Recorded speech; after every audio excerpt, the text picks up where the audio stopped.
They're also helping. How many people do you know that have asthma? According to Egan's Fundamentals of Respiratory Care, 11th edition from 2016, Karamak RRT, Stoller MD, Hewer RRT are the authors.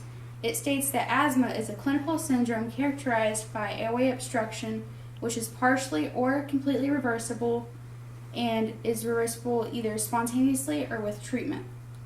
The CDC and Prevention Center, under Asthma in the United States tab on their website from May 2011, also states that 1 in 12 people have asthma, and those numbers are increasing every single year. That's 25 million people affected by asthma. Since the 1980s, it has increased substantially. Today, we're going to look at the disease, the history, the etiology or how it affects your body, the treatment, and the preventions that you can prevent asthma with. So, Egan states that there are 20 million people affected by asthma, and it has increased to 25 million people since 2001 to 2010. That's only 10 years, and it's increased 5 million. So what does asthma do? It causes bronchoconstriction. So bronchoconstriction is characterized by the constriction of muscle or the swelling of the muscle, which makes your airway about yay big. So what it does, or what it's triggered by, is it's triggered by allergens. And what these allergies do is it affects the IgE antibody in your body, which causes mediators or histamines to travel throughout your lungs, and it causes the smooth muscle of your lungs to contract or bronchoconstrict. And these bronchospasms also cause vascular congestion, which is a thick white mucus that also clogs your airway, and it will cause an airway obstruction.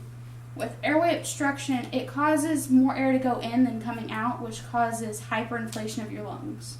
And that puts you in respiratory distress and can cause you to be put on a ventilator. So Egan's also states that the way to diagnose asthma is to have a required demonstration of reversible airway disease. So what they typically do to diagnose asthma is they make you do a pulmonary function study. And what this does is it measures the lung volumes and the capacities of your lungs and how the bronchodilator that they typically give asthma patients affects it. So they do a pre and a post bronchodilator study. They do one before the inhaler and one after.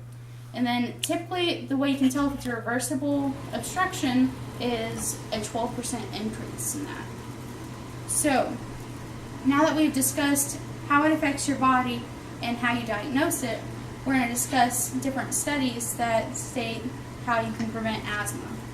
So there have been many studies on breastfeeding your children and how it relates to asthma.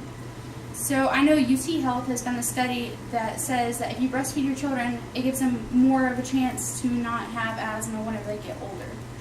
And so I would suggest to you not to feed your babies formula instead of breastfeeding them. So now that we've discussed the history, the etiology, or how it affects your body, the diagnosis, and the treatment, I would say to you to treat your triggers and educate your family on how to control their asthma.